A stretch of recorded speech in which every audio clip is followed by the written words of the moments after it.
మహాగణుడు మహోన్నతుడు సర్వశక్తిమంతుడైన దేవుడు మన మధ్య నివాసములు చేసినందుకు స్తోత్రాలు. రెండు చేతులెత్తి దేవుని స్తుతిద్దామా? ఎందరూ ఉల్లాసపోతారు? అందరికి ఉత్సాహం ఉందా? ఎవరైనా బరువుతున్నారా? భారంతున్నారా? చెప్పండి, నోరు విప్పండి. అందరికీ సంతోషమే కదా. పరిశుద్ధ దినం అనగానే ఒక పండుగ వాతావరణం. హల్లెలూయా.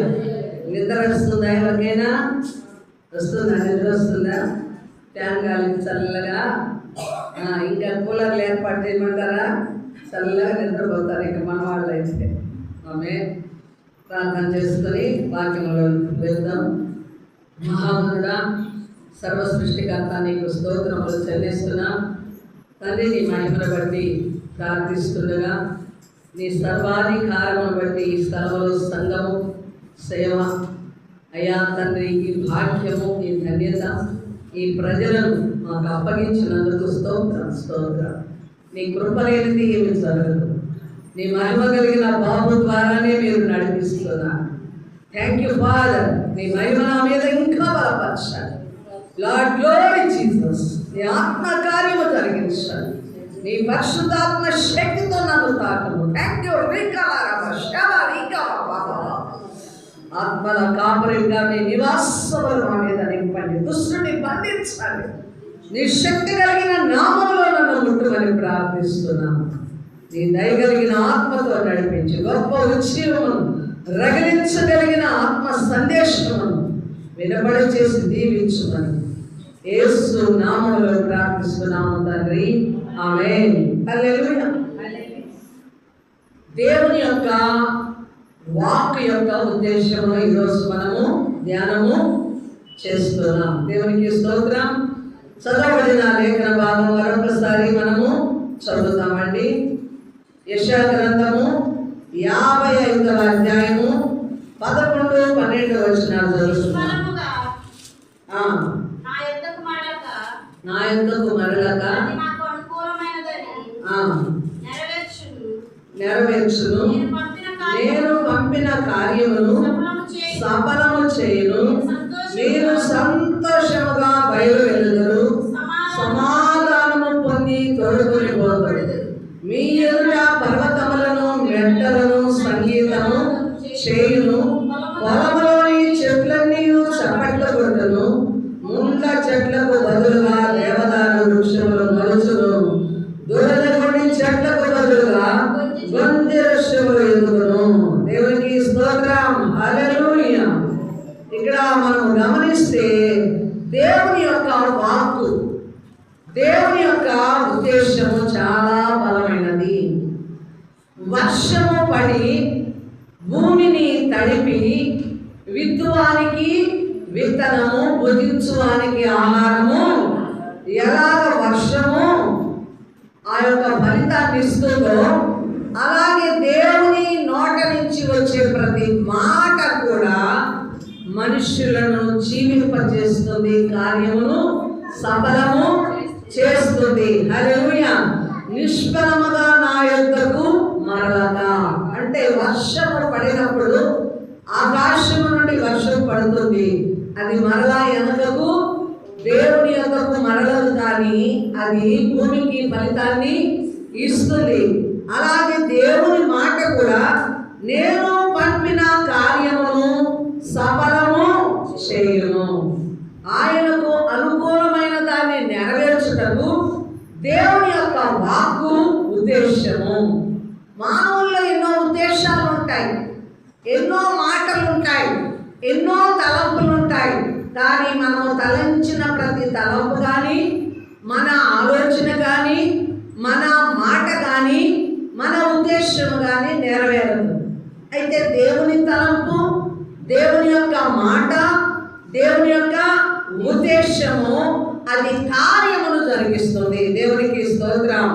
అందుకే ఈ రానున్న కాలమును బట్టి ఇశ్రాయేలు ప్రజలను కూర్చున్న ప్రవచనం ఈ మాట. ఇప్పుడు మనము చదువుకున్న మాట, మీరు సంతోషముగా బయలు వెలుగురు, సమాధానము పొందుకొని తోడు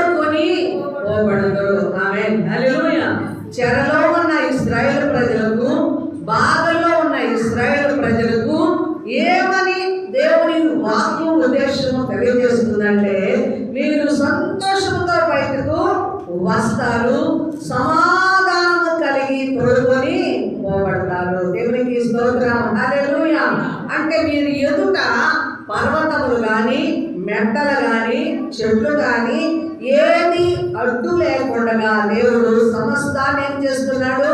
సమాధానకరముతో నింపుతున్నాడు. దేవునికి స్తోత్రం. అంటే దేవుని ఉద్దేశము, దేవుని చిత్తము ఏం జరిగిస్తుందంటే మానవులకి విడుదలను, విమోచనను, సంతోషమును, సమాధానమును కలిగిస్తుంది. దేవునితో సమాధానము లేనిదే మానవునికి విడుదల లేదు. దేవునితో సమాధానము లేనిదే మానవునికి సంతోషము లేనే లేదు. అయితే మొదటగా మానవునికి విడుదల అలాగే సంతోషము కలగాలంటే మానవుడు ఏం చేయాలా? దేవునితో సమాధానము పొందాలి. హల్లెలూయా.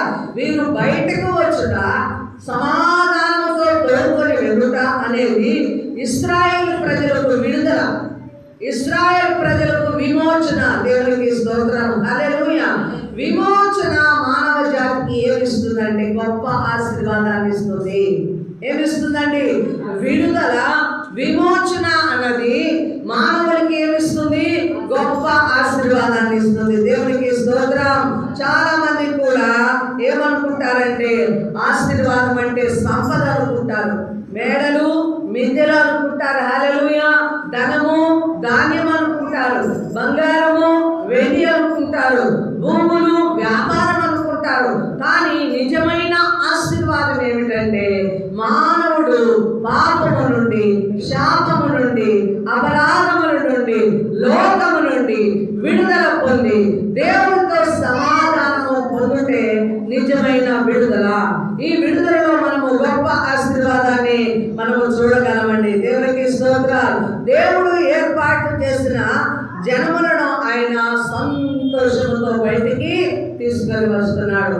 ఈనాడు మనమందరము కూడా విడుదల పొందిన మనమందరము కూడా దేవునితో ఎంత ఆనందిస్తున్నామో మనకు హృదయాలకు తెలుసు. హల్లెలూయా. ఆ యొక్క మధురమైన సన్నిధిని ప్రతి ఒక్కరము కూడా మనము అనుభవిస్తున్నాం.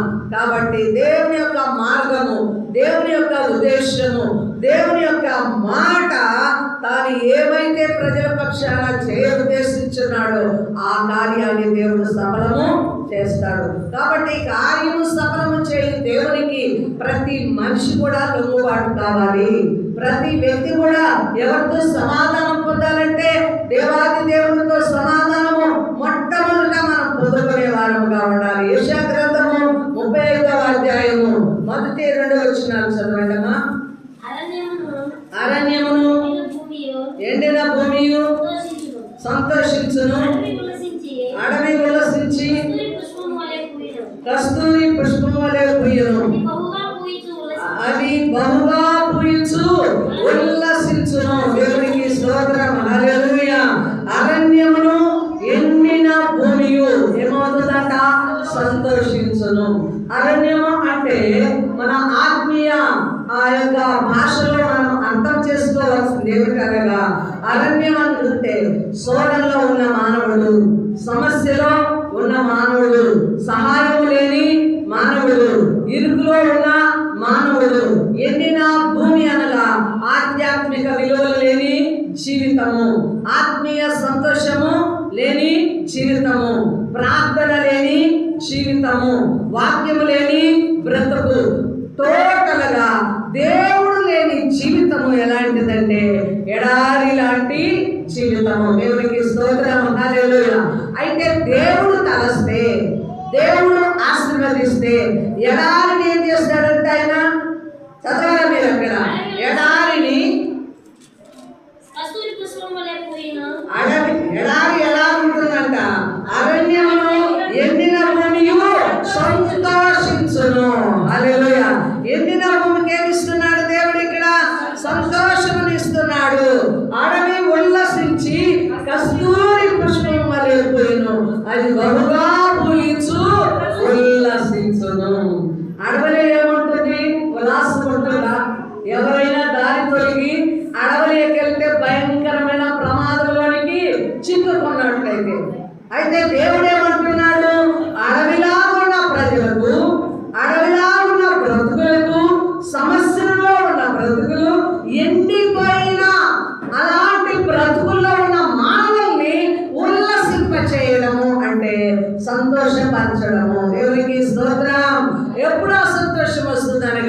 దేవుని చేతిలోనికి వచ్చినప్పుడు, దేవుని సముఖంలోనికి వచ్చినప్పుడు నీకు ఉల్లాసము, ఆనందం.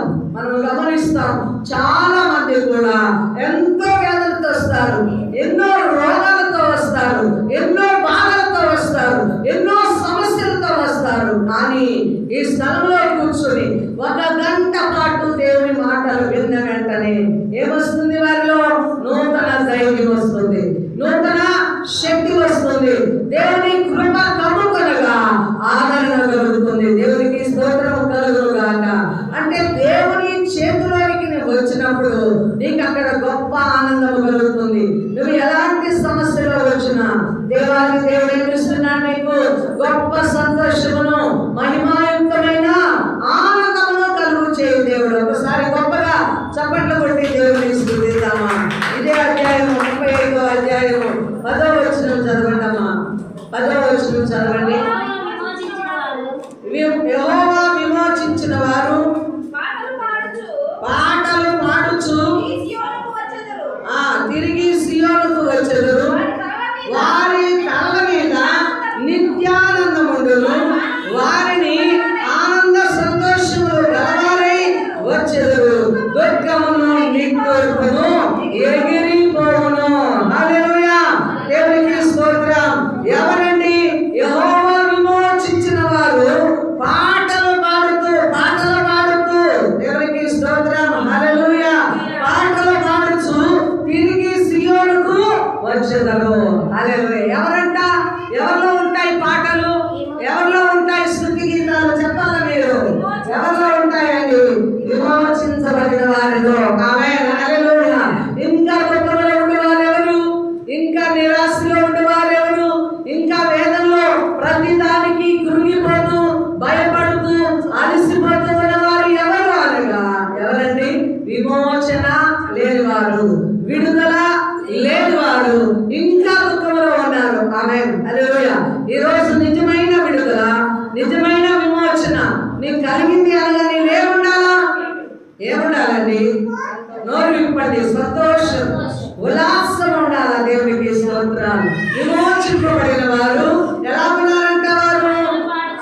వారు పాటలు పాడుచు తిరిగి సియోనుకు వచ్చెదరు. ఇశ్రాయేలు ప్రజలు విడుదల పొందిన తర్వాత, వారు దాస్యములో నుంచి విడుదల పొందిన తర్వాత, చెరలో నుంచి విడుదల పొందిన తర్వాత, లోకము, దేశము సంపూర్ణమైన విమోచన, పాప క్షమాపణ, అపరాధములకు, దోషములకు క్షమాపణ కలిగిన తర్వాత వారి పరిస్థితి ఎలా ఉంటుందంటే, వారు సంతోషంతో పాటలు పాడుతూ దేవుని యొద్దకు వచ్చెదరు. అలాగే వారి తల మీద ఏముంటుందంట? నిత్యమైన ఆనందం. ఒక మనిషిలో నిత్యము ఆనందం ఉంటుందా? చెప్పాలా? నోరు విప్పాలా మీరు? ప్రతి మనిషిలో కూడా నిత్యము ఆనందం ఉంటుందా? నిత్యము సంతోషించే గుణం ఉంటుందా? ఉండదు. హల్లెలూయా. మానవుని సంతోషము మహానుగుంటే 1 నిమిషము, లేదంటే 1 దినము, 1 గంట మాత్రమే. మనం చూస్తాము, పుట్టినరోజు వేడుకలు చేసుకుంటాం, పెళ్లి రోజులు చేసుకుంటాం, పండుగ దినాలు చేసుకుంటాం. లక్షల పెట్టి పండుగ చేసిన 1 దినమే పండుగ సంతోషము. తెల్లవారి గొడవలే గొడవలు. నువ్వు ఎంత ఖర్చు పెట్టావు, నీ వల్లనే ఇంత ఖర్చు అప్పు చేశారు పండగకి అని తెల్లవారి ఏమవుతుంది చెప్పాలండి?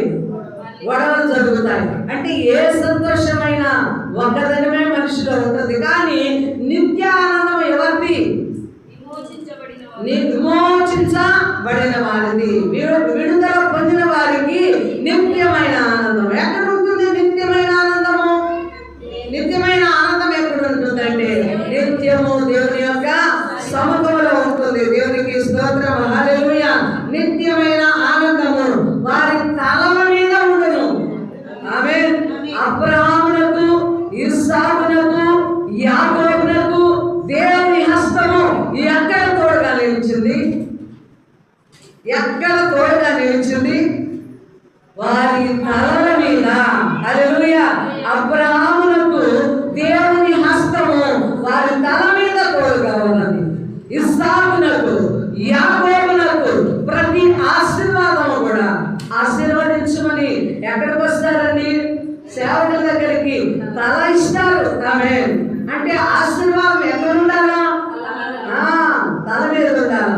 యోసేపు గారు కూడా తన యొక్క మనవల సంతానమును తల మీద చేతులుంచి ఆశీర్వదించాడు, ఆశీర్వాద వచనాలు పలికాడు. అంటే విమోచింపబడిన వారికి నిత్యమైన ఆశీర్వాదము దేవుడు సిద్ధపరిచాడు. చెప్పండి కొడతావా? దేవుడికి స్తోత్రం. ఆ ఆశీర్వాదం ఏమిటి అంటే నిత్యమైన ఆనందము. ఆమేన్. ఎంతో కోట్లు డబ్బు ఉన్న వారికి ఆనందం లేదు. ఆనందం కలగడానికి మత్తు పదార్థాలు వాడుతున్నారు. ఆనందము కలగడానికి మందుకు బానిసలు అవుతున్నారు. ఆనందము కలగడానికి క్లబ్బులకు వెళుతున్నారు, పబ్బులకు వెళుతున్నారు, యాత్రలు చేస్తున్నారు. డబ్బు ఉంది, రమ్మంటే వచ్చేవారు ఉన్నారు, పొమ్మంటే పోయేవారు ఉన్నారు, దాసులు ఉన్నారు. కానీ వారి హృదయాలలో ఏమి లేదు, ఆనందం లేదు. అయితే దేవుళ్ళో విమోచింపబడిన వారికి ఒక్కనాటి దీవెన కాదు, ఒక్కనాటి ఆనందము కాదు ప్రియులారా, నిత్యమైన ఆనందము. ఆమేన్. హల్లెలూయా. నిత్యానందము. దేవునికి స్తోత్రం. పేర్లు కూడా పెట్టుకుంటున్నాం. నిత్యానందం అని పేరు ఉంటుంది, కానీ నిత్యమానందం ఉంటుందా? ఉండదు. కానీ దేవుళ్ళో నువ్వు సంపూర్ణంగా విమోచన పొందితే నీకు నిత్యమైన ఆనందం ఎవరు సిద్ధపరుస్తున్నారు? దేవాది దేవుడు సిద్ధపరుస్తున్నాడు. హల్లెలూయా. వారు ఆనంద సంతోషములు గలవారై వచ్చెదరు. దుఃఖమును నిట్టూర్పు ఏమైపోతుందంట? ఏమవుతుంది? మీరు ఆన్సర్ ఇవ్వాలి. ఎగిరిపోవును. హల్లెలూయా, హల్లెలూయా. నీ దుఃఖము ఉండదు, నీలో నిట్టూర్పు ఉండదు. చాలా మంది దుఃఖపడరు, ఏడవరు, కానీ నిట్టూర్పులు విడుస్తుంటారు ప్రతి దానికి. కొన్నిసార్లు మనము నిట్టూర్పు ఎట్లా వస్తుంది? శబ్దము ఎట్లా వస్తుంది? అట్లా సౌండ్ చేస్తూ ఉంటాం ప్రతి దానికి. కూర్చున్నా చప్పరిస్తాము, లేచినా సంపరిస్తాము. అంటే నిట్టూర్పులు విడుస్తూ ఉంటాం దేవుని ప్రియమైన బిడ్డలారా. అయితే ఆ నిట్టూర్పులు ఉండబట్ట దుఃఖము ఉండదు. హల్లెలూయా. ఏముంటుంది మన జీవితాలలో? కొండలు, పర్వతాలు, చెట్లు నాట్యం ఆడుతున్నాయి, చప్పట్లు కొడుతున్నాయి. ఎవరిని బట్టి? విమోచించిన వారి సంతోషమును బట్టి. దేవుడి హృదయం ఎంత గొప్పదో తెలుసా? ఇక్కడ అర్థమవుతుందా? దేవుని యొక్క హృదయం ఎంత గొప్పదో ఈ మాటలో మనం చూస్తాం. కొండలు చప్పట్లు కొడుతున్నాయంట, పర్వతాలు సంతోషిస్తున్నాయంట, నదులు కూడా ఆనందిస్తున్నాయి. ఎవరితో అంటే విడుదల పొందిన వారితో. ఆమేన్. హల్లెలూయా. దేవునికి ఏమిటి ఆనందం అంటే తన యొక్క జనము విడుదల పొందడం ద్వారా సృష్టి కూడా ఆనందించాలని దేవుడు ఎదురు చూస్తున్నాడు. సృష్టి కూడా ఆనందాన్ని కలుగ చేస్తున్నాడు. దేవుని ప్రేమైన జనమ అంటే మానవ జాతి అంతా కూడా విడుదల పొంది సర్వ సృష్టికర్త అయిన దేవుణ్ణి స్తుతించాలని, నీవు నిజమైన విడుదల, నిజమైన విమోచన మానవ జాతికి కలగాలని దేవుడు ఆశిస్తున్నాడు. దేవునికి స్తోత్రము కలుగునుగాక. కాబట్టి ఎప్పుడు మనకు ఆనందం అనగా దేవుడు తన రక్షణ కార్యమును మానవులో కలుగ చేసినప్పుడు మానవుడికి అంతగా మించిన ఆనందం ఇంకొకటి ఉండదు. ఆమేన్. నిజమైన ఆనందం ఏమిటనగా నీ హృదయానికి కలిగిన రక్షణే, నీ పాపానికి కలిగిన క్షమాపణే. దేవుడు ఈ లోకంలో ఎట్టి విమోచన, ఎట్టి విడుదల, ఎట్టి ఆనందం ఇస్తున్నాడంటే నువ్వు లోకంలో నుంచి బయటికి రావాలని, నీవు రక్షణ పొందిన హృదయంతో దేవుణ్ణి స్తుతించాలని, రక్షణలోని ఆనందమును నువ్వు నిత్యము అనుభవించాలని దేవుని యొక్క ఆశయం అది. దేవునికి స్తోత్రం. హల్లెలూయా. కాబట్టి ఇక్కడ చూడండి, ఎండినటువంటి భూమిని ఏం చేస్తున్నాడు? ఆయన ఉల్లాసపరుస్తున్నాడు. అలాగే అరణ్యమును ఎలాగ చేస్తున్నాడు? ఉద్యానవనముగా చేస్తున్నాడు. ఎడారి ప్రాంతంలో ప్రయాణం అంటే ఇసుక దిబ్బలు ఉంటాయి, చెట్లు ఉండవు, నీరు ఉండదు, దప్పిక ఉంటుంది. ఎడారి అంటే మానవుని జీవితంలో సమస్యలతో కూడిన మార్గం, వేదనతో కూడిన మార్గం, దుఃఖంతో కూడిన మార్గం, ఆయాసంతో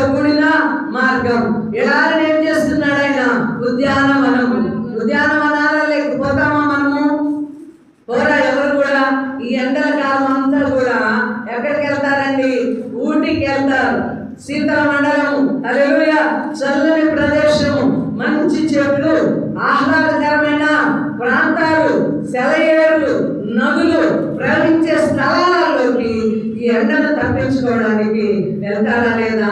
ఆమేన్. ఉద్యానవనాలలో మనకు కొంచెం సేపు అలాగే ఊరట పొందుకుంటాం, పిల్లలు ఆడుకుంటారు, మనము కూడా ఆ ప్రదేశాన్ని బట్టి ఆనందిస్తాం. దేవునికి స్తోత్రం.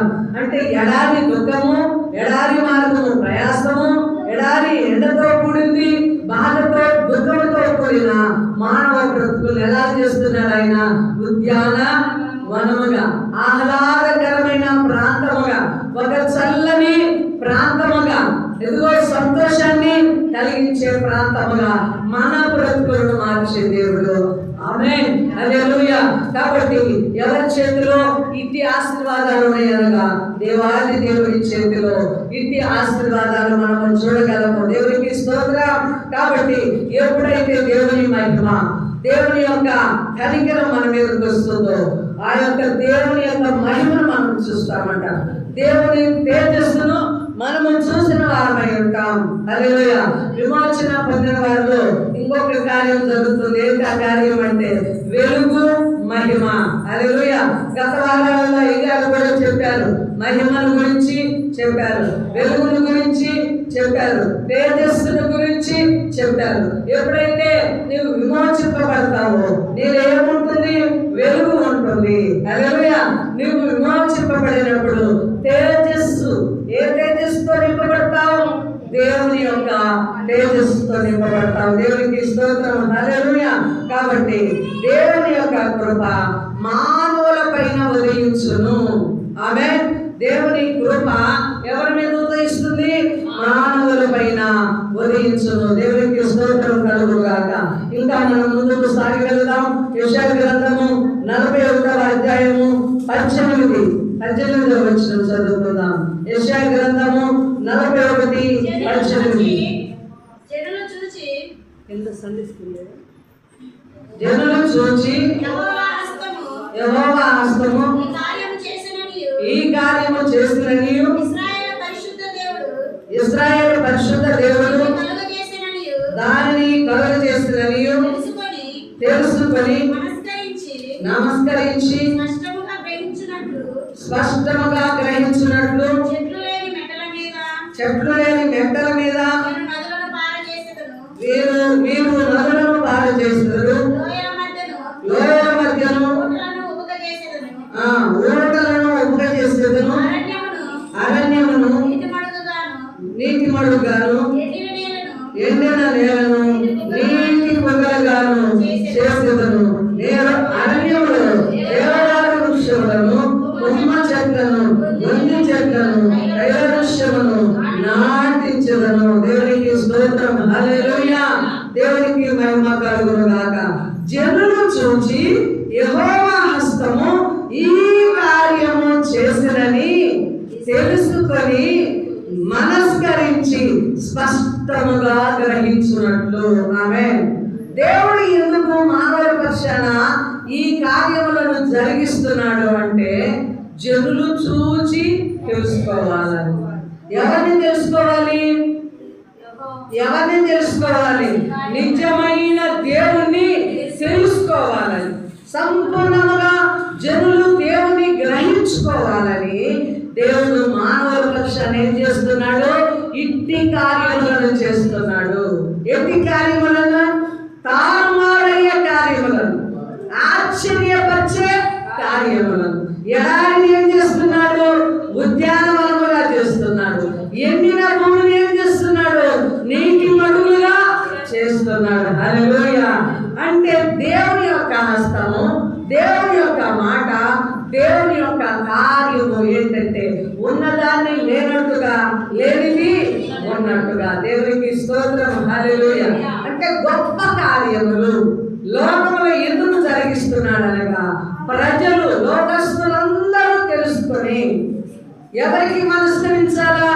దేవునికి నమస్కరించి, హల్లెలూయా, వారు మనసారా దేవునికి లోబడి ఈ దేవుని తెలుసుకోవడానికై దేవుని కార్యాలను జరిగిస్తున్నాడు.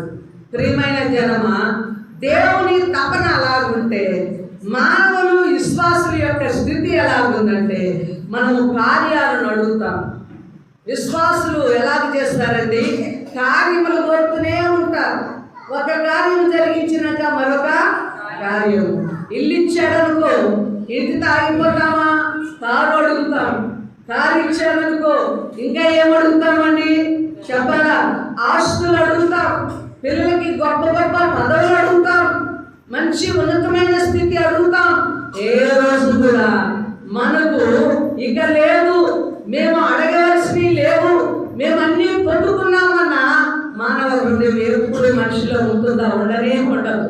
ఒకటి చేస్తే ఇంకొక దానికి వెతుకుతూనే ఉంటాం. ఇంకా ఏమి అడగాలని లిస్టులు వచ్చేస్తూనే ఉంటాయి. అయితే దేవుడు చేసిన కార్యమును మనం కూడా గ్రహించుకోవాలి. ఎవరండి? లోకమే కాదు, వినాల చక్కగా, లోకమే కాదు, విశ్వాసులు కూడా దేవుడు జరిగించిన కార్యాలను ఏం చేయాలా? గ్రహించుకోవాలా. మనము కూడా మనస్కరించాలా, దేవునికి లోబడాల, విధేయులు కావాలా. పూర్ణాత్మతో, పూర్ణ బలముతో, పూర్ణ శక్తితో దేవుని మనము సేవించాలి. దేవునికి సొంతం కావాలా.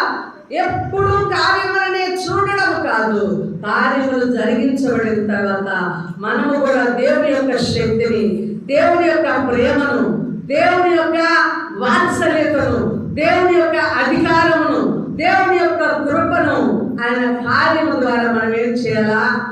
గుర్తెరగాల. ఆమేన్. ఈ సంవత్సరం 10th క్లాస్ పిల్లలు సంఘంలో 7 మంది వరకు రాశారు. హల్లెలూయా. 7 మంది పాస్ అయిపోయారు. దేవునికి స్తోత్రం. కొందరికి 500 దాటినాయి, కొందరికి 500 రీచ్ అయ్యారు. మంచి మెరిట్ మార్క్స్ తో ఎవరు కూడా ఫెయిల్ కాకుండా పాస్ అయ్యారు. ఆమేన్. ఈ కార్యాన్ని ప్రతి కుటుంబం చూశారు. ఈ కార్యాన్ని ప్రతి విద్యార్థి, అంటే 10th ఎగ్జామ్స్ రాసిన ప్రతి స్టూడెంట్ చూశారు. ఆమేన్. ఈ కార్యం మీ మైండ్ లో గుర్తుండిపోవాలా. ఆమేన్. ఎందుకంటే నా శక్తి కాదు, నా జ్ఞానము కాదు, ఇదిగో నా బలము కాదు, దేవుడే నాకు విజయము ఇచ్చాడు. ఆమేన్. ఈ కార్యముని హృదయంలో ఉండాలి. ఆమేన్. దేవా, ఎక్కడో నేను బలహీనురాల్ని, బుద్ధిహీనురాల్ని, జ్ఞానం లేని దాన్ని, మా అయిన వారందరూ కూడా ఈ అమ్మాయి ఏం పాస్ అవుతుంది, ఈ అబ్బాయి ఏం పాస్ అవుతాడు, అసలు అన్ని సబ్జెక్టుల పై కూర్చుంటుంది మీ పాప అన్న స్థితిలో ఉన్నటువంటి స్థితిని దేవుడు తారుమారు చేశాడు. ఆమేన్. తారుమారు చేశాడా లేదా? చేశాడు. ఈ కార్యం ఎవరు జరిగించారు? ఎవరు జరిగించారు? పిల్లలే చెప్పాలా. మీ దేవుడే మీ పక్షాన విజయమునిచ్చాడు. ఆమేన్. ఇప్పుడు మీరేం చేయాలా? దేవుని కార్యాన్ని ఇంకా మనస్కరించాలి. ఆయన ఏ కార్యమైనా చేయగలిగిన దేవుడు, ఏమైనా చేయగలిగిన దేవుడు అని ఇప్పుడు మీ హృదయాలలో ఆ ముద్ర పడిపోవాలి. అట్టి విశ్వాసము మీ హృదయాలలో ఒక స్టాంప్ గా వేసుకోవాలి. ఆమేన్. ఇక రాబో ఫ్యూచర్ లో కూడా మాకు మంచి భవిష్యత్తుని ఇవ్వగలడు. మాకు ఉన్నతమైన విద్యలను దేవుడు సిద్ధపరిచున్నాడు. ఆమేన్. మేము ఇంకా అన్నిట్లో విజయం పొందుకుంటాం. మేము ఓడిపోము, మేము వెనుకకు మళ్ళాం. మా దేవుడే మాకు విజయానికి మూలం. ఆమేన్. దేవునికి స్తోత్రం కలుగుగాక. చప్పట్లు కొట్టి దేవుని మహిమపరుస్తాము. విశ్వాసులు దేవుని కార్యములను యోచించాలి, ఆలోచించాలి. ఆమేన్. హల్లెలూయా. మన ఆలోచన అంతా కూడా ఎలా ఉంటుందో తెలుసా? ఇంకేం అడుగుతాం, ఇంకేం పొందుకుందాం, ఇంకా ఏమి చేస్తాడు అన్న ఆలోచనలో ఉంటాం. చేసిన దాన్ని బట్టి ఆలోచన చేయి. ఆమేన్. నీ బలము కాదు, నీ సామర్థ్యము కాదు, దేవుడే ఈ కార్యమును చేస్తున్నాడని నీవు నమ్మాలి. ఆమేన్. ఇదే నీ హృదయంలో జరిగే గొప్ప మార్పు. దేవునికి స్తోత్రం కలుగుగాక. గ్రహించినట్లుగా దేవుడు మన కన్నులను తెరుచునుగాక. దేవునికి స్తోత్రం. చూడండి, శతాధిపతి తన యొక్క కుమార్తె ఇక మరణించింది. ఆమేన్. హల్లెలూయా. వార్త విన్నాడు. తాను యేసయ్య దగ్గరకు వచ్చాడు. యేసయ్య దగ్గరకు వచ్చి ఏమంటున్నాడు? అయ్యా, నేను కూడా మాట ఇస్తే మాట మాత్రము నాకు లొంగమంటే ఎంతో మంది లొంగేవారు ఉన్నారు. నేను శతాధిపతిని, హల్లెలూయా, పొమ్మంటే పోయేవారు ఉన్నారు,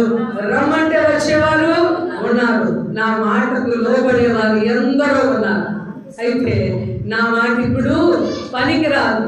నా బిడ్డను నేను ఇంత ఉన్నత స్థానంలో ఉండి కూడా నా బిడ్డ మరణించింది. అయితే నన్ను నా బిడ్డను మరణం నుండి తప్పించడానికి, నా హృదయానికి సంతోషం కలిగించడానికి ఒకే ఒకటి ఏంటి ఆధారం? ఏంటి? నీ మాట. నీ మాట. హల్లెలూయా. నిన్ను రమ్మని నేను అనట్లేదు, నా ఇంటికి రమ్మని అనట్లేదు, నా బిడ్డను ముట్టమని అనట్లా. నీ మాట మీద నేను నమ్మకము ఉంచుతున్నాను. నువ్వు ఎక్కడున్నావు అక్కడ నువ్వు మాట ఇస్తే నా బిడ్డ చనిపోయినా బ్రతుకుతుంది. ఏం అర్థం చేసుకున్నాడు ఆయన? శతాధిపతి ఏం గ్రహించుకున్నాడంటే దేవుడు శక్తిమంతుడు. ఆయన ఎక్కడుండైనా ఆయన మాట ఇస్తే ఆజ్ఞ బయలుదేరి వెళ్ళి చనిపోయిన నా కుమార్తె కూడా బ్రతుకుతుందని గ్రహింపు ఏమొచ్చింది? గ్రహింపు వచ్చింది. ఆమేన్. హల్లెలూయా. ఇప్పుడు మనం చక్కగా అర్థం చేసుకోవాలి. కార్యాలను యోచిస్తాం కానీ, కార్యాల కొరకు ఎదురు చూస్తాం కానీ, కార్యము చేయగలిగిన దేవుని యొక్క శక్తిని గ్రహించుకోలేకపోతాం. హల్లెలూయా. ఎప్పుడైతే దేవుని శక్తి నీ మీదకి ఆ గ్రహింపు నీకు వస్తుందో నువ్వు ఊహించిన దానికంటే గొప్ప కార్యములు దేవుడు మన పక్షాన చేసి చూపించగలడు. ఆమేన్. ఎలీషా ప్రవక్త కూడా ఎవరండి? ఘనురాలు ఏమిచ్చింది?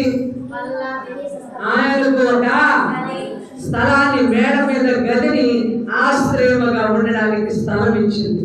కానీ ఆమెకు సంతానం లేక సంతానం పొందుకున్నది. మరలా సంతానం చనిపోయింది. హల్లెలూయా. కుమారుడిని ఇచ్చాడు, కుమారుడు చనిపోయాడు. చనిపోయిన వెంటనే ఆమె కూర్చొని దుఃఖపడిందా? చెప్పాలండి. దుఃఖపడ్డ. ఏం చేసింది? ఎలీషా ప్రవక్త ఎక్కడ ఉన్నాడో ఆ కొండ మీదకి ఆమె ఒంటరిగా ప్రవక్తను కలుసుకోవడానికి వెళ్ళింది. దేవునికి స్తోత్రం. హల్లెలూయా. ప్రవక్త గెహాజీని పంపి ఆమెకి ఏం అవసరమో చూడమన్నాడు. దేవునికి స్తుతి కలుగునుగాక. మళ్ళా ఎలీషా ప్రవక్త వచ్చినప్పుడు ఆమె నా కుమారుడు చనిపోయాడు, ఇందుకే నాకు నీవు కుమారుణ్ణి ఇచ్చావా? ఈకుండా నేను సంతోషంగా ఉండేదాన్ని. ఇప్పుడు ఇచ్చిన కుమారుడు నా కళ్ళ ఎదుట చనిపోయాడు అన్నప్పుడు ఆమె విశ్వసించింది, ఆమె గ్రహించుకున్నది. మా ఇంటి నుండే ప్రవక్త గొప్పవాడు. హల్లెలూయా.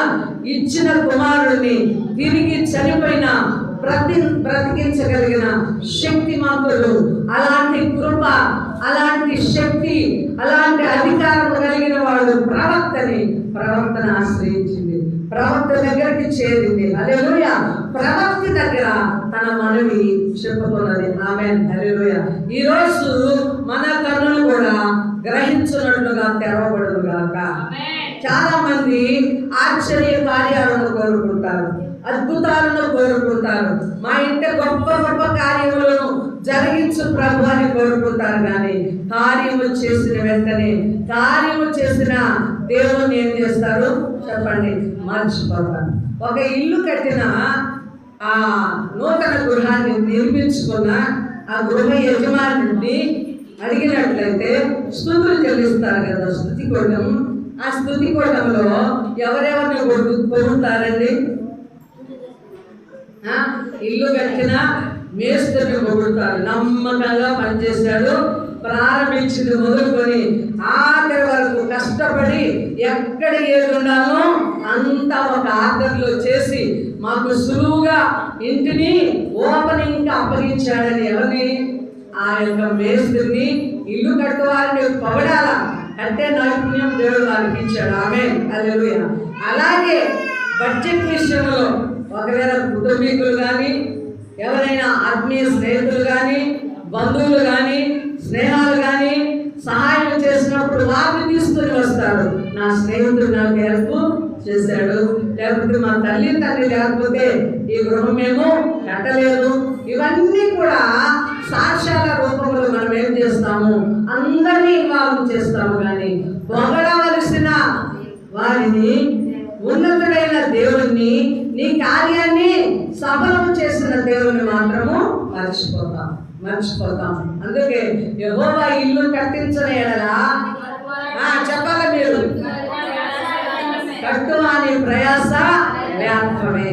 అంటే ప్రతి కార్యము కూడా సఫలము చేసిన దేవునికి మహిమ చెల్లించాలా? దేవునికి స్తోత్రం. హల్లెలూయా. ప్రార్థించిన సంఘానికి కూడా స్తుతులు చెల్లించాలి. మా పక్షమున ప్రార్థన చేశారు, సేవకులు మా పక్షమున ప్రార్థన చేశారు. కాబట్టి ఇలాంటి ఘనమైన కార్యములను మేము చూసాము. దేవుడు మా పక్షమున ఉన్నాడని దేవుని స్తుతించాలి. దేవునికి స్తోత్రం కలుగును గాక. హల్లెలూయా. కాబట్టి బుద్ధి తక్కువ విషయం ఏమిటంటే అన్నిటినీ మనము ఆలోచన చేస్తాము, మాకు అవసరాలు తీర్చమని అడుగుతాము, కానీ గ్రహింపు మన జీవితాలలో ఉండదు. దేవునికి స్తుతి కలుగును గాక. యెషయా గ్రంథము 30:19 చదవడమా? 30:19 సియోనులో యెరూషలేములోనే ఒక జనము కాపురముండును. జనమా నీవిక మాత్రము కన్నీళ్లు విడువవు. ఆయన నీ మొరవిని నిత్యముగా నిన్ను కరుణించును. ఆయన నీ మాట వినగానే నీకు ఉత్తరమిచ్చును. ప్రభువు నీకు శ్లేషాన పానములు ఇచ్చును. ఇక మీదట నీ బోధకులు వాగి ఉండరు. నీవు కన్నులారా నీ బోధకులను చూచెదవు. నేను కుడి తట్టైనను ఎడమ తట్టైనను తిరిగినను ఇదే త్రోవ, దీనిలో నడువులని నీ వెనుక నుండి ఒక శబ్దము నీ చెవులకు వినపడును. దేవునికి స్తుతి కలుగును గాక. హల్లెలూయా. సియోనులోనే యెరూషలేములోనే ఒక జనము కాపురముండును. జనమా నీవికే ఏమాత్రమును కన్నీళ్లు విడవవు. ఆయన నీ మొరవిని నిత్యముగా నిన్ను కరుణించును. ఆమేన్. హల్లెలూయా. జనం అంటే ఎవరండి? దేవుని యొక్క ప్రజలు. ఇక కన్నీరు విడవరంట. దేవునికి స్తోత్రం.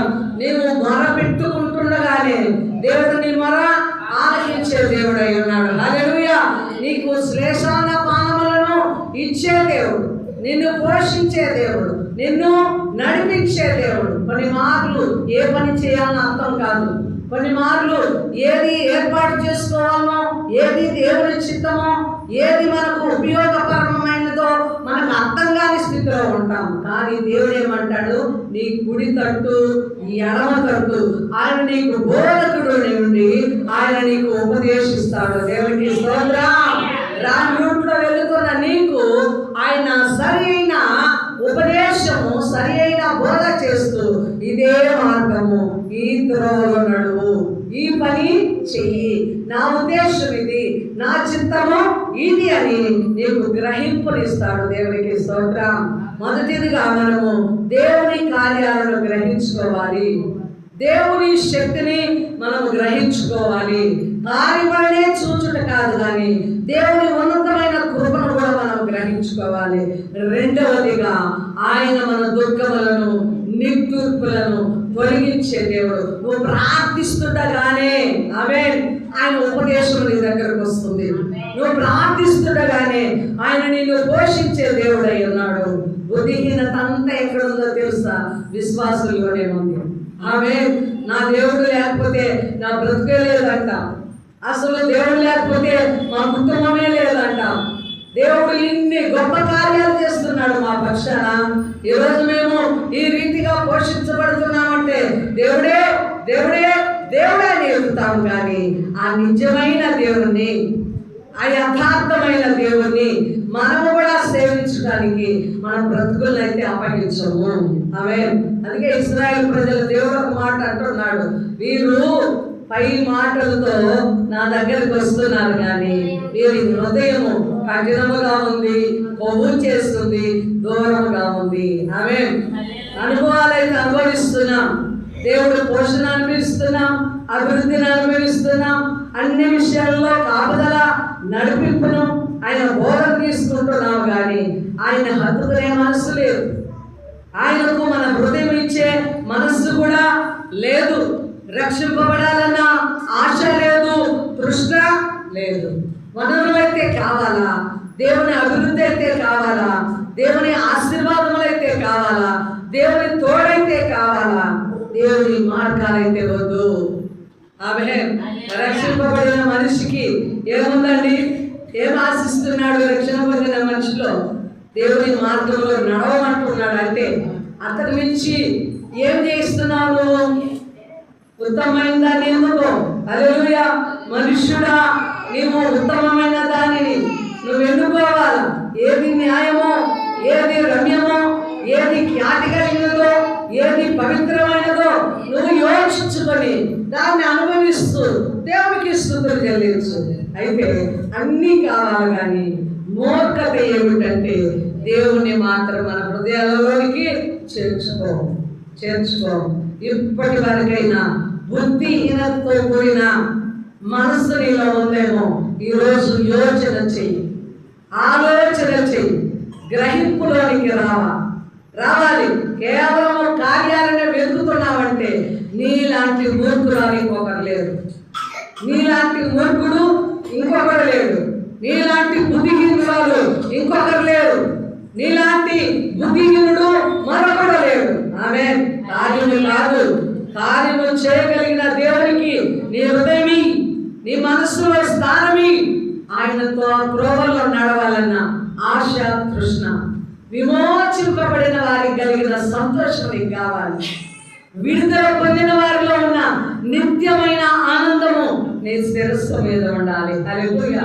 ఈ లోక ఆశీర్వాదము ఈ రోజు ఉంటుంది, రేపు వెళ్ళిపోతుంది. యోబు గారు అన్నారు, ఆయనే ఇచ్చను, ఆయనే తీసుకొనిను, ఆయనకే మహిమ కలుగును. యోబు గారి ఎదుట ఉన్న ఆశీర్వాదము ఒక్క దినంలో వెళ్ళిపోయింది. అయితే దేవుడిచ్చిన విమోచన, దేవుడిచ్చిన రక్షణ, దేవుడిచ్చిన విడుదల, రక్షింపబడిన హృదయముకున్న ఆనందము ఎంతకాలం ఆనందము చెప్పండి? నిత్యమైన ఆనందము. నీవు సంతోష గీతములు పాడుతూ ఎక్కడికి వెళ్తామంట? సియోనికి తిరిగి వెళ్తాము. హల్లెలూయా. దేవుని స్థలంలోనికి, పరలోకంలోనికి మనం అందరం కూడా చేరుతాము. దేవునికి స్తుతి కలుగును గాక. ఇంకా చూద్దాం 35వ యెషయా గ్రంథం 35వ అధ్యాయము 7వ వచనం. హల్లెలూయా. ఎండమావులు మడుగులుగాను, ఎండిన భూమిలో నీటి బుగ్గలుగాను, నక్కలు పండుకొనిన వాటి ఉనికి పట్టులో జమ్మును, తుంగ గడ్డియు మేతయు పుట్టును. ఆమేన్. హల్లెలూయా. నువ్వు నమ్ముతావా? దేవుడు ఆశ్చర్యాన్ని చేస్తాడు. ఆమేన్. నీ కుటుంబం దీనంగా ఉన్నదేమో, నీ యొక్క పరిస్థితి భయంకరంగా ఉన్నదేమో, సమాధానము కోల్పోయి ఉన్నావేమో, సంతోషము లేకుండా ఈ స్థలంలోనికి వచ్చినావేమో, నీ దేవుడు నీ వైపు చూస్తున్నాడు. ఆమేన్. ఈ రోజే హృదయంలో నుంచి ఒక కేక వేయి. హల్లెలూయా. అయ్యా, ఎలా చేస్తావు? నక్కల పట్టుకున్న స్థలమును ఏం చేస్తున్నాడు? తుంగగడ్డిగా, ఆమేన్, ఎడారిని నీటి మడుగులుగా చేస్తున్నాడు. దేవుడు అద్భుతములు చేసే దేవుడు. ఆయన శక్తి సామర్థ్యము గొప్పది కనుక నీవు దేవుని యొక్క తలంపులోని వెళ్ళు. దేవుడు వాకి ఇస్తే నీ స్థితి మారిపోతుంది.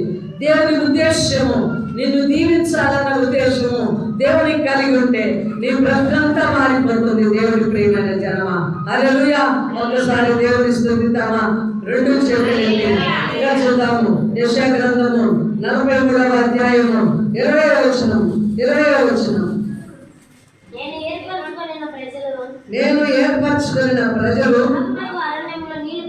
త్రాగుటకు అరణ్యములో నీరు పుట్టించుచున్నాను, ఎడారిలో నదులు కలుగజేయుచున్నాను, అడవి జంతువులను, అడవి కుక్కలను, నిప్పుకోళ్లను నన్ను గణపరచును.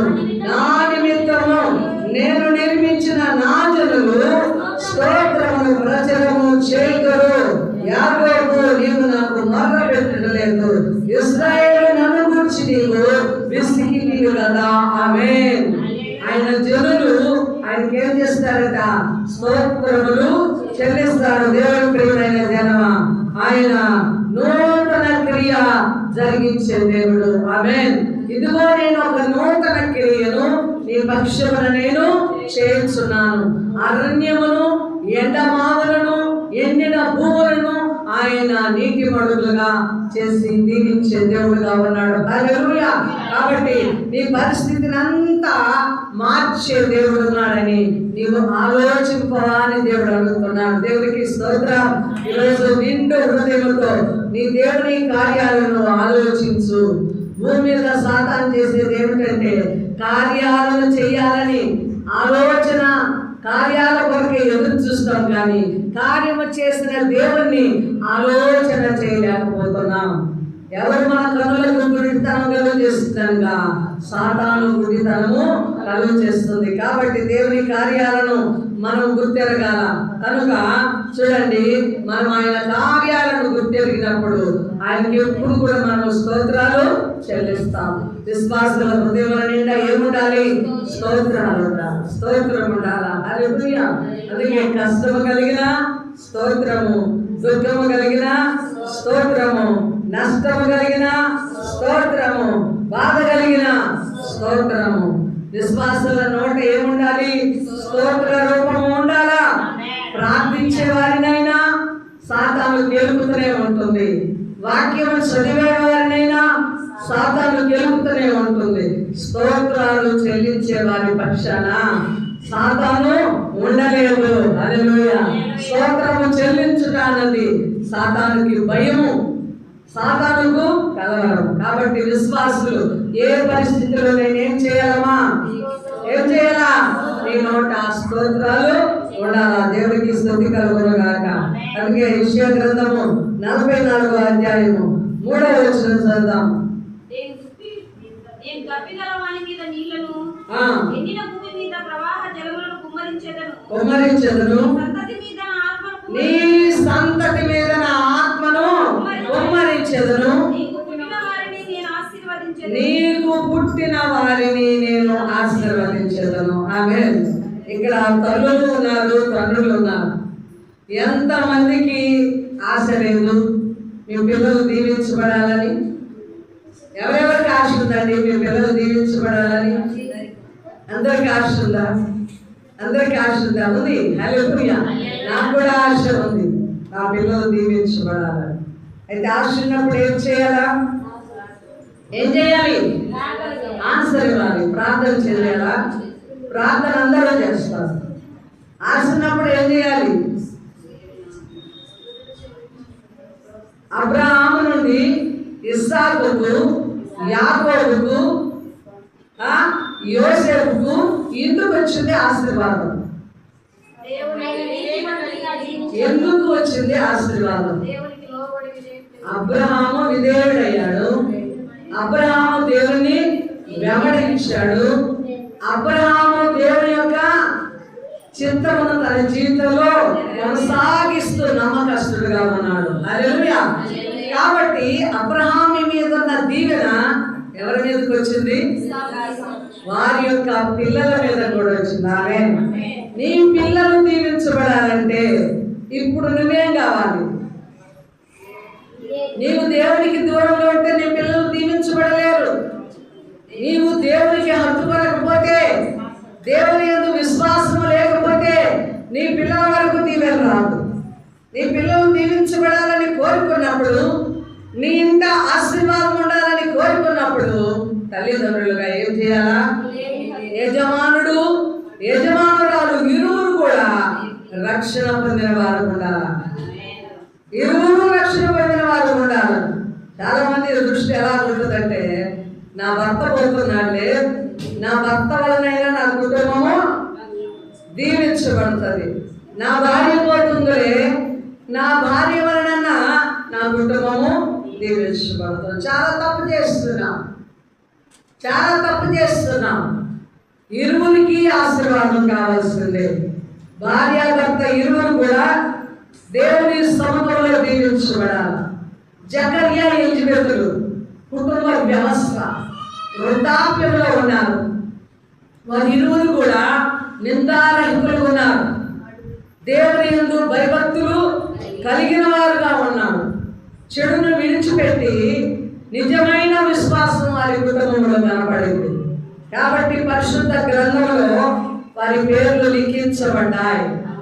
ఒక నీతిమంతుల గుడారముగా ఆ గుడారము పరిశుద్ధ గ్రంథంలో లిఖించబడాలి.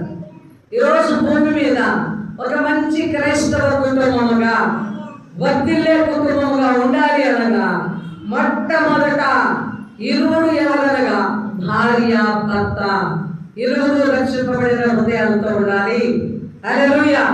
మీరిరువురు కలిసి ప్రార్థిస్తున్నప్పుడు, మీరిరువురు కలిసి దేవుని హత్తుకొని ఉన్నప్పుడు, దేవుని యందు నమ్మకస్తులై బ్రతుకుతున్నప్పుడు ఆటోమేటిక్ గా ఆ దీవెన ఎవరి మీదకి వెళ్తుంది?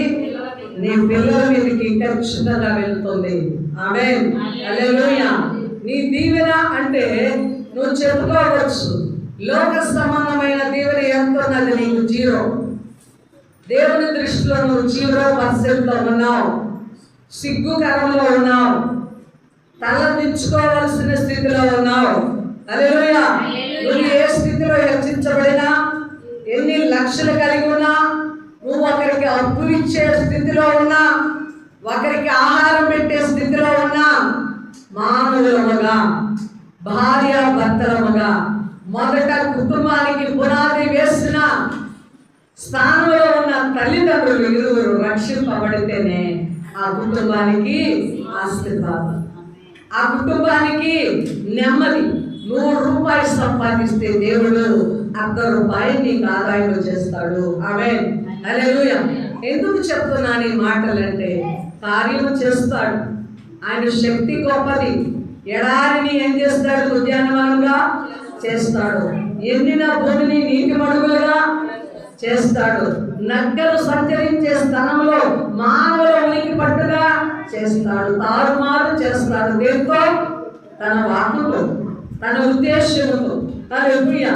నా మీద దేవుని ఉద్దేశము గొప్పదై ఉంటే, గొప్ప ఉద్దేశమై ఉంటే, గొప్ప ప్రణాళిక అయి ఉంటే ఏ మనిషి అడ్డుకోలేడు. నీ మీద కూడా దేవుని ఉద్దేశం గొప్పదై ఉంటే, గొప్ప ప్రణాళిక అయి ఉంటే ఏ మనిషి అడ్డుకోలేడు. ఆమేన్. హల్లెలూయా. దేవుని వాక్కు, దేవుని ఉద్దేశము నిన్నెంతగానైనా హెచ్చిస్తుంది. అయితే హెచ్చింపునిచ్చే దేవుని మాత్రము నువ్వు విడిచిపెట్టకు. ఆమేన్. నిజమైన విమోచన, నిజమైన ఆనందము నీలో రావాలంటే నువ్వు రక్షింపబడిన హృదయంతో దేవుని స్తుతించే వారుగా ఉండాలి. దేవునికి స్తోత్రం. ఎంత దినాలలో ప్రార్థన చేయండి. భర్త రక్షణలో లేడా?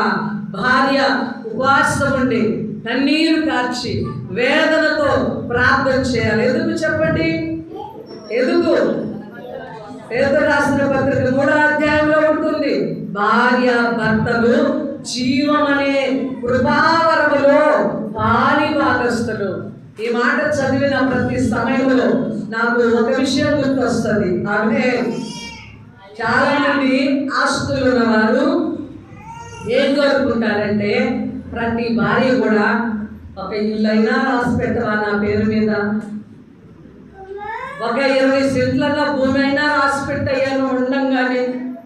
ఎందుకంటే రేపు నువ్వు పోతే నాకు ముద్ద పెట్టాలంటే 20 సెంట్ల ఆస్తి చూసి ముద్ద పెడతారు, ఇల్లు చూసి ముద్ద వేస్తారు, లేకపోతే నన్ను చూడరు. ఆమె నేను నిక్కచ్చిగా చెప్తున్నా, మా ఆయనకు ముందాడే చెప్పేశారు, నా పేరు మీద ఏ ఆస్తులు నువ్వు నా పేరు మీద ఏమైనా ఆస్తి పెట్టినావంటే నన్ను వినికించినట్టు లెక్క. హల్లెలూయా. నా మీద ఆస్తి లేకపోతే నాకు స్వేచ్ఛ, నేను స్వతంత్రాన్ని. ఆమేన్. దేవునికి స్తోత్రం. దేనికి పాలిభాగస్తులుగా కోరుకుంటారంటే, భర్త యొక్క భాగములు, ఆస్తుల్లో పాలిభాగము కావాలి, ఇళ్లలో పాలిభాగము కావాలి, బంగారములో పాలిభాగము కావాలి. అయితే రక్షణలో అయ్యా నా పాలిభాగస్తుడు నువ్వుగా నీ పాలిభాగంలో నన్ను చేర్చుకో. మనం ఇరువురము కూడా దేవుని యొక్క స్థానంలో పాలిభాగస్తుడు. బతిమలాడుకుంటున్నా, ప్రాధేయపడుతున్నా, నీకు అడ్డం పట్టుకుంటున్నా. భక్తులు ఒక మాట వినకపోతే ఎంతగానో బతిమలాడుకుంటాం, వారికి ఇష్టమైనవి వండి పెడతాం.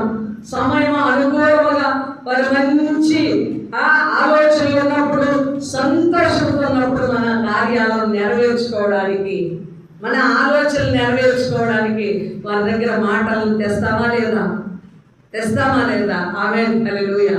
నీకు కష్టముగా ఉన్న ఈ మాటలు మీరు వినాలి. దేవునికి స్తోత్రం. నీ భర్తకు రక్షణ లేదా? నువ్వు కన్నీరు కాచు.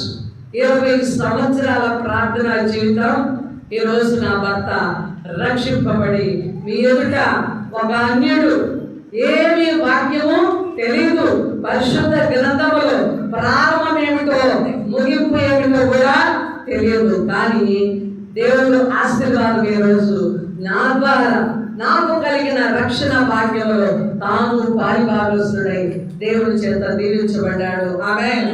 ఎందుకు నా విచారం అంతా కూడా అంటే, ఇప్పుడు అంత్య దినాలలో ఉన్నాం. దేవుని యొక్క రాకడ సమీపంలో ఉంది. కుటుంబాలు దేవుని వైపు చూడాల. నిత్యానందము నీ శిరస్సు మీద ఉండాలి. నిత్యమైన ఆశీర్వాదము నువ్వు సొంతం చేసుకోవాలి. నీ ఇల్లంతా కూడా దేవుని యొక్క గృహముగా నింపబడాలి. దేవుని యొక్క స్వాస్థ్యముగా నింపబడాలి. దేవునికి స్తోత్రం కలుగును గాక.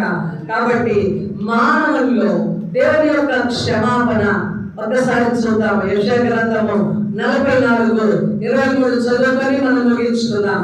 44 యెహోవా కార్యమును సమాప్తి చేసి ఉన్నాడు. ఆకాశములారా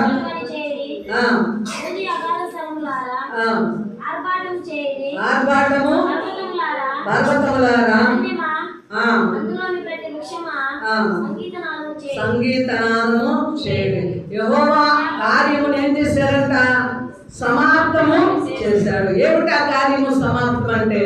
భూమి మీద రక్షణను సిద్ధపరిచి సమాప్తము చేస్తున్నాడు. కాబట్టి ఆకాశమా ఉల్లసించు, భూమి ఆనందించు, స్తోత్రములు చెల్లించు అంటున్నారు. దేవునికి స్తోత్రం. ఒక మాట చదువుకొని మనం ముగించుకుందాం. రోమీయులకు రాసిన పత్రిక 8వ అధ్యాయము 19వ వచనం త్వరగా చదవాలి, సమయం లేదు.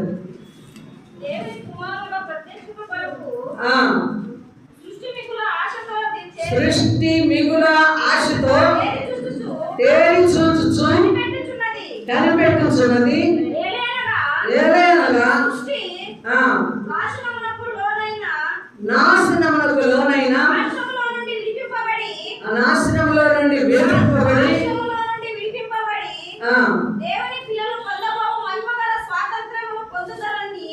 పొందుదరని నిరీక్షణ కలదై దానిని లోపరిచిన వాని మూలముగా సృష్టి యావత్తు ఏకగ్రీవముగా మూలుగుచు ప్రసవ వేదన పడుతున్నది. సృష్టి, దేవుడు సృష్టించిన సృష్టి యావత్తు కూడా మానవులే కాదు, భూమి, ఆకాశము, పర్వతములు, చెట్టులు, పుట్టలు ఆయన చేత సృష్టింపబడినంత కూడా ఏకగ్రీవముగా ఏం చేస్తుందంట? మూలుగుతూ ప్రసవ వేదన పడుతూ దేవుని కుమారుల యొక్క రక్షణ, విమోచన, దేవుని మహిమ అంటే రాకడ యొక్క ప్రత్యక్షత కొరకు నిరీక్షణతో సృష్టి కూడా ఏం చేస్తుందంట? ఎదురు చూస్తుంది. ఆమేన్, హల్లెలూయా. చూడండి, ఈ భూమి మీదకి శాపం వచ్చింది. ఎవరి ద్వారా? భూమి శపించబడింది ఆదాము చేసిన పాపము ద్వారా. అప్పటి నుంచి ఆదాము పాపమును బట్టి భూమి శపించబడింది. భూమి కూడా మూలుగుతూ ప్రసవేదన పొందుతుంది. ఎప్పుడు మాకు విడుదల, ఎప్పుడు మాకు ఈ శాపము, ఎప్పుడు మాకు ఈ భారము తొలగిపోతుందని దేవుని యొక్క రాకడ వరకు సృష్టి కూడా మిగుల అపేక్షతో ఎదురు చూస్తూ మూలుగుతూ ఉన్నది. ఆమేన్, హల్లెలూయా. కాబట్టి ప్రియమైన జనమా, సృష్టికి సంతోషాన్ని ఇస్తున్నాడు, విమోచన కలిగించి, విడుదల కలిగించి, చెట్టులు, పుట్టలు, నదులు ప్రతిది కూడా వాటిని ఉల్లసింప చేస్తున్నాడు. అడవి ఉల్లసిస్తుందంట. హల్లెలూయా. ఎండిన భూములను సంతోషపరుస్తున్నాడు. దేని ద్వారా అంటే విమోచన ద్వారా. నేడు రక్షణ దేవుడు అంతగా మనకు సిద్ధపరిచి ఉంటే రక్షణ విషయమై ప్రతి మనిషి కూడా చులకనగా ఎంచుతున్నాడు, నిర్లక్ష్యంతో ఎంచుతున్నాడు. దేవుని మందిరం ఉంది, దైవ దీవెనలు ఉన్నాయి, దేవుడు నావాడని చెప్పుకుంటున్నావు, క్రైస్తవ కుటుంబం అని చెప్పుకుంటున్నావు, సంఘములకు వస్తున్నావు, వాక్యం వింటున్నావు, కూర్చుంటున్నావు, దేవుడే పోషణకర్త అంటున్నావు, దేవుడే కాపాడుతున్నాడు అంటున్నావు. ఈనాడు నేను ఉన్నానంటే మూలము నా దేవుడే అని మాటలతో చెప్తున్నావు. దేవుడితో చెప్తున్నావు, చెప్పాలా? మీరు చెప్తే బాగుంటుంది, నేను చెప్పే కంటే. దేంతో చెప్తున్నాం? మాటలతో చెప్తున్నాం. కానీ హృదయం ఏం చేస్తుందంట? బొమ్మ చేస్తుంటాం. నీ హృదయము కఠినంగా ఉంది, నీ హృదయము కొవ్వింది. నువ్వు ఎలా ఉన్నావు? కఠినంగా ఉన్నావు. నీ హృదయము దేవునికి అప్పగించాల. మాటలేమో పెదవులు నుంచి వస్తున్నాయి కానీ హృదయమేమో ఇంకా దేవునికి దూరంగా ఉంది. నిజమైన పశ్చాత్తాపము, నిజమైన అనుభవము, దేవుని ద్వారా నేను బ్రతుకుతున్నాను అన్న మాట నీలో వచ్చిందంటే నువ్వు ఖచ్చితంగా రక్షింపబడి ఉండాలి. కృతజ్ఞత ఏంటి? నువ్వు చూపించే కృతజ్ఞత ఏంటి? దేవుడు చేసిన మేలులకు నువ్వు చూపించిన కృతజ్ఞత ఏంటంటే, నేనేమి ఇవ్వగలనయ్యా? రక్షణ పాత్రను చేత పట్టుకొని కృతజ్ఞతాస్తుతులు నీకు చెల్లించాను. వేలాది పొట్టేలు నీకు నేను ఇవ్వగలనా? ఏలాది నదులంత విస్తారమ తైలము నీకు ఇచ్చినా నేను యోగ్యుడు కాదు. అయితే నువ్విచ్చిన రక్షణ పాత్ర చేత పట్టుకొని కృతజ్ఞతాస్తుతులు. భూమి మీద దేవుని నుంచి మనం పొందుకుంటున్న ప్రతి ఆశీర్వాదానికి మూలం ఏమిటంటే కృతజ్ఞత చెల్లించడం. ఎలాంటి హృదయంతో కృతజ్ఞత చెల్లించాలా? సంవత్సరానికి ఒకసారి ఇంట్లో కృతజ్ఞత కూడిక ఏర్పాటు చేసుకొని విందులు ఏర్పాటు చేసిన ప్రయోజనం ఉండదు. రక్షింపబడిన హృదయం అవసరము. ఆమేన్. కాబట్టి దేవుని బిడ్డలారా, ఈరోజు యోచించండి. ఇశ్రాయేలు జనులకు దేవుడు ఏమిస్తున్నాడు? నా వాక్కుతో, నా ఉద్దేశంతో బయటికి రండి, బయటికి రండి, బయలు వెడలండి, మీరు సంతోషంతో రండి, విమోచన గీతములతో మీరు దేవుని సన్నిధికి రండి, సియోనికి చేరండి, మీ తల మీద నిత్యానందం నేను ఉంచుతాను. దేవుడిచ్చే నిత్యానందము మనం అందరం పొందుకోవాలంటే ఈనాడు కృపతో మనము అలంకరించబడాలా. దేవుడి మాటలు దీవించుగాక ప్రార్థన చేస్తున్నాం. మహిమ కలిగిన తండ్రి స్తోత్రములు. కృపతో దీవించిన ఆయన కనికరించాయి. ఈ మాటలను బట్టి మీరు అద్భుతంగా మమ్మల్ని నడిపించి విన్న ప్రతి ఒక్కరిలో రక్షణ కార్యమును సిద్ధపరిచి రక్షింపబడుటకు ఏది అడ్డున్నదో దాన్ని తొలగించి విమోచన కలిగించమని యేసు నామములో ప్రార్థిస్తున్నాము తండ్రి. ఆమేన్.